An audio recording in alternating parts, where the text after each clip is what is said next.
I'm really happy to have for the next 20 minutes Kaylin Pitcher from Citrix Online presenting using technology to save time and money in your business. Yeah, thank you. Yay. Hi, everyone. I was told to make this very conceptual and sort of talk about real life experiences, so I'm not going to be plugging products, but we love talking about our products, so come and see us afterwards if you want to talk specifics. I recently returned from a business trip in Los Angeles, so any of you who spend a lot of time in LA or California in general, texting while driving is a big no-no. It's actually, fined up to like $300. Even if you're sitting in your car in gridlock and you reach over just to initiate the screen of your smartphone, you can get fined $300, which for obvious reasons. But being back in New York City, one of the things that I've so elegantly been reminded of is one of my pet peeves about living here, which is not controlled, is when people are like walking down Madison Avenue and they have their smartphone out and they get a text and it's just so important to them and they just literally stop gridlock, like pedestrian like pileups, and people are like in the street and it's just so annoying. But I think it really illustrates a point that I just got back to New York, so that's why it's like fresh on my mind. I think it really illustrates a point that while we embrace all of these tools that help us to be accessible from anywhere and to communicate and coordinate and collaborate at any given time, it also causes a great deal of noise. And what's important for us is to be able to facilitate and manage around that noise and pick out what's really important and what's going to help us to be successful and what's going to help us to be able to be accessible but not to be in gridlock. And so that's what I want to talk about a little bit today. It's a good image sort of demonstrating that. So economic and global issues. I feel like the economic stuff, we really hone in on that all the time, and it does really impact the small, medium business market a little bit more than enterprise. They tend to feel it. They tend to have to respond to it with tools that allow them to save time and to save money. But one of the things that I've noticed is just this global issue of being able to enable a talented workforce from distributed teams. So when I first started at Citrix Online, there were about 70 people, and at that time, we were a privately owned company, but when they started, there were 12 people, and they were already pretty diverse. We had German engineers, an Italian VP of marketing at the time. This was like 12 years ago. But now we're about 1,300 people, and Santa Barbara, where we're headquartered, is a very lovely beach community of like 140,000 people. You cannot shop for true talent in that pool. It's the southern tip of Silicon Valley. You cannot find 250 talented engineers to support 7 products. You just can't do it. So you have to start to learn how to enable real talent from distributed teams. And how do you make sure that they're productive? And how do you make sure that you can have a seamless work environment and hire the best talent? Maybe you want to go over shores. Maybe you want to keep in the United States. It's important to learn how to embrace that. The flexible workplace has become more of a luxury. Yeah, so another personal story just because it really proves the point here. When I first moved to New York, it was about 5 years ago. And Citrix Online, we developed tools that help people work shift and collaborate and be anywhere and never have to be in one place. So we should be really good at adopting people like me who want to move to New York and be remote employees. We didn't have the term work shift at the time. I was a remote employee. And we were so confused at how to handle this that I was put on probation from HR because we didn't know what was going to happen when we just shipped off one of our product managers with a laptop and a printer and said, go for it. Hope your performance keeps up. Don't let anything sink or whatever it was. So luckily, I got through my probation and I didn't get fired and everything worked out. But at that time, it's interesting to look at a company that really prides itself on providing this type of support, not being able to really deal with it. And also at that time, what was great, the upside, I was on probation, but I was living in New York City and I was working West Coast hours. So I was going to dinner at 11 p.m., I was sleeping in on Wednesday, I was going to the gym and getting the best classes because it was not crowded. I lived this really luxurious lifestyle and everyone just thought, wow, you won the lottery that you're a remote employee. And really what I think now has happened is that it's a necessity. So I still manage engineering teams in Santa Barbara, and I still can make my spin class at 10 a.m., but I'm usually up at 6 a.m. talking to the sales engineers also in Germany. So what used to be this luxurious lifestyle and me on probation and us not knowing how to deal with this remote employee has now become mandatory because work doesn't stop when you do. And being able to enable yourself to work shift and to be where you need to be when you need to be there is the only way to be successful in a marketplace that's changing so rapidly. This is a colleague friend of mine who's work shifting in Oahu, and I just put this in there because it's a pretty picture, and I meant to speak to this one so you guys could look at it, but I started blabbing on the other slide. So there she is. So I think most presentations are a little bit better with some data rather than just personal stories, and I think that this really tells a different picture than the way I romanticize my personal experience with work shifting, remote employee, all that. So a little bit of an eyesore there. 40% of Americans have work shifting compatible jobs. That means that they can be in distributed places at some point in their job. Maybe they're a contractor and they can do architectural work from home, design from home, whatever it is. They have that opportunity. Of those people, 80% of them want to be doing it. For whatever reason, they might be a mother who wants to see more of their child, if it's work-life balance, whatever that happens to be, maybe they just really love their home, they want to be doing that. If organizations, this is only U.S. based, if organizations are able to let their employees do this, we look at a productivity increase of $235 billion. Okay, and take this into your own business. If you're able to make your employees more productive by allowing them to be where they need to be, by making sure they're on the call with the German sales reps or whatever that is at 6 a.m. and seamlessly and not make it difficult for them, you're able to be more productive. This is what the U.S. could do. Also saving $124 billion in office costs.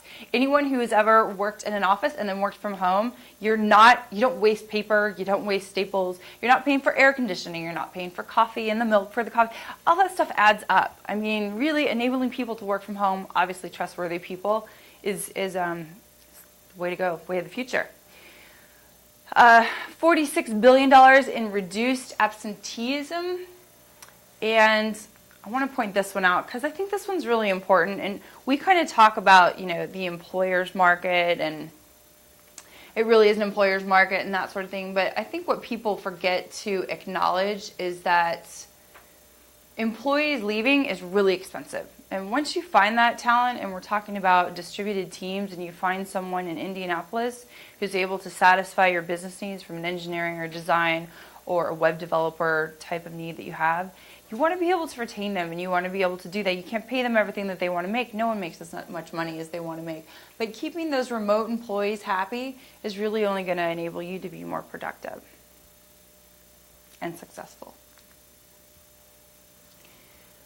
Shifting gears just a little bit. I usually pace back and forth, but I feel like I'm just disrupting the slides. So, not only is it important to think of distributed teams and work shifting, so being global in the time that you are giving yourself to the business and that you're giving your employees accessibility, but we know that business is going global, and we see this not only in enterprise, but in small, medium business, again, distributed teams, that sort of thing.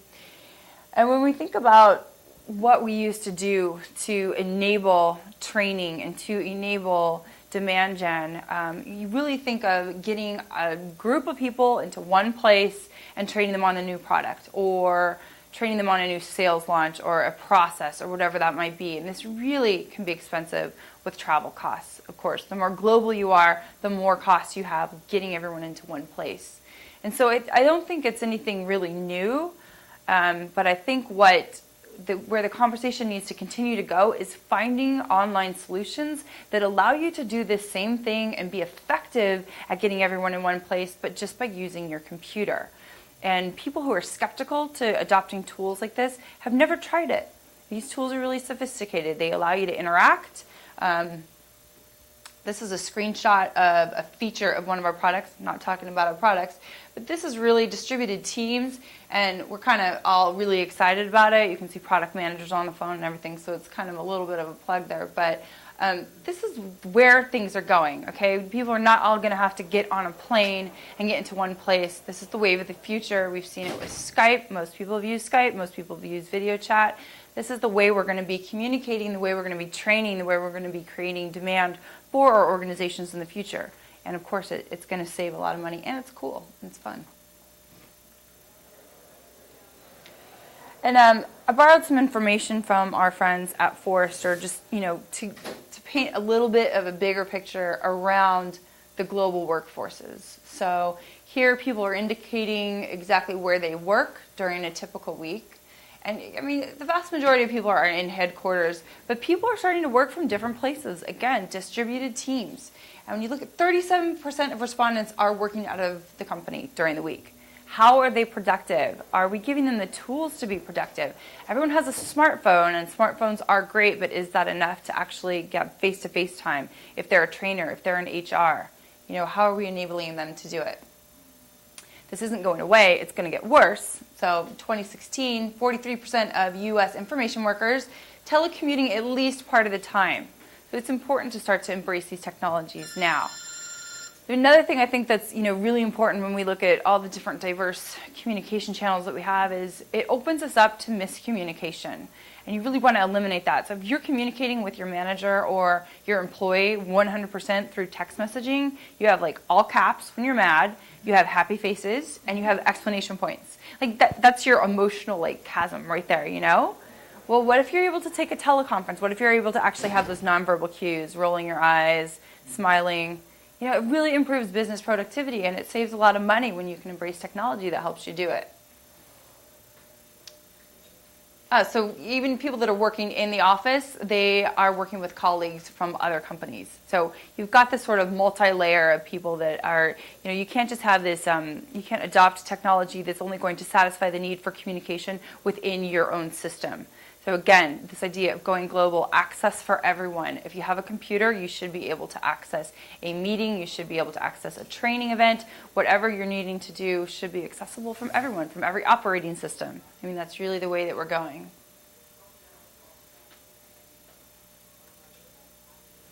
And then, this is kind of where we come in. This is where Citrix Online would like to think that they are leaders, and I believe that they are leaders, is solving some of these problems through technology.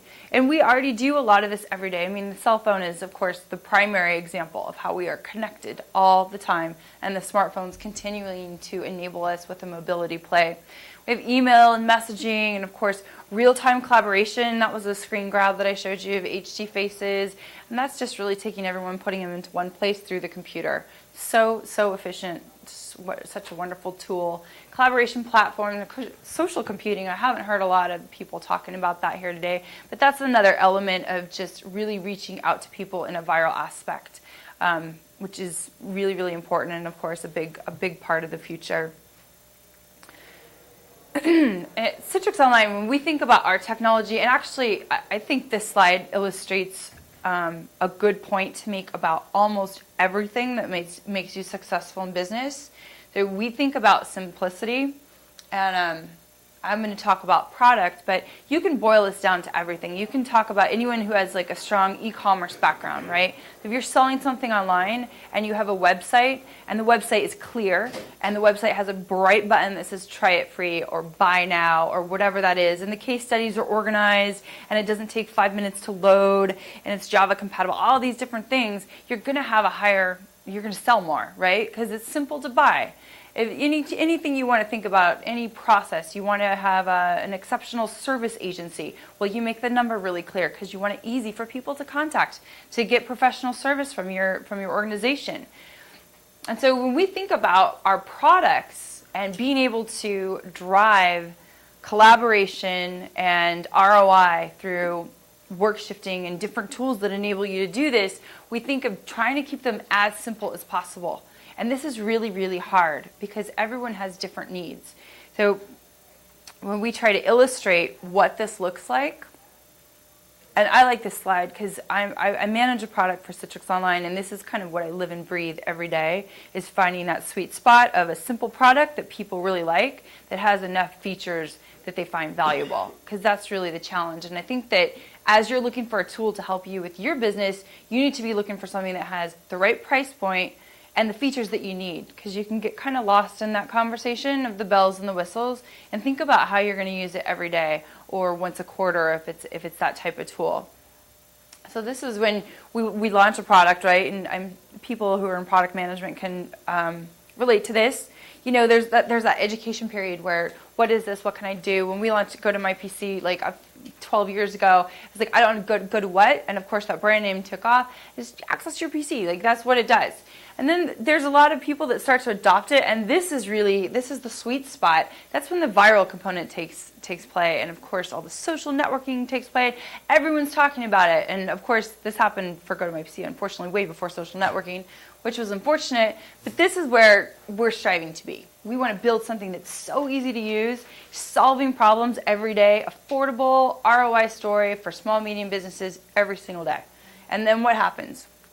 Well, you guys should really have it for Mac, or you should have it for Firefox. You should have it on this operating system. It doesn't work with this. The recording should be this way. Well, I would like it if it were purple, or and all this noise comes in, and some of it's really valid, like operating systems and recording functionality and audio options with collaboration tools, and some of it is not as valid, or maybe it's just one use case, and it's difficult to work through what's actually going to make the most difference for most people. But I would use this as in reverse. This is what I'm thinking of every day from a product management perspective. But as you're evaluating tools, I would go back over here. And what's going to make you the happiest? And what are you going to be using every single day that's going to be valuable? And does that product have those features? And can it solve those needs? If you can answer those questions, I think that the ROI story kind of solves itself. I think that's pretty much it. And I actually left time because I talk so fast. Yeah. So do I take questions? Can I take questions since I have extra time? Anyone? I guess I can. Yeah.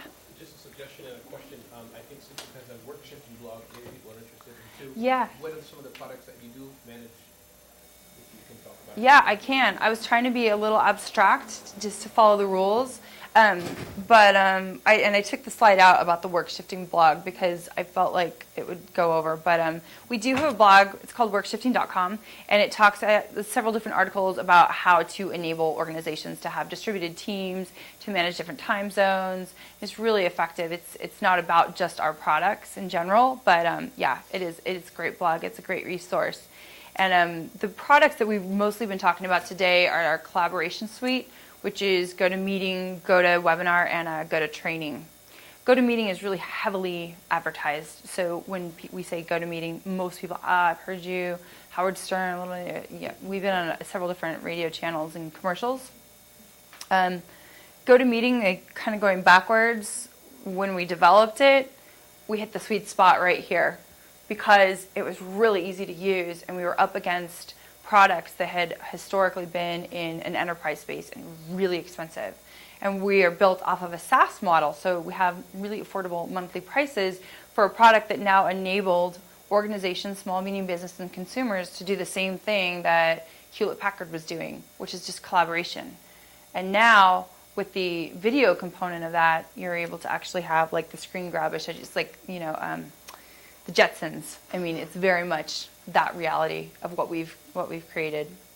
And GoToWebinar is a large platform tool, 1 to many, 1,000 people. You want to train 1,000 people, you don't want to fly them all to one place. I use that. You do? Good. That's my tool.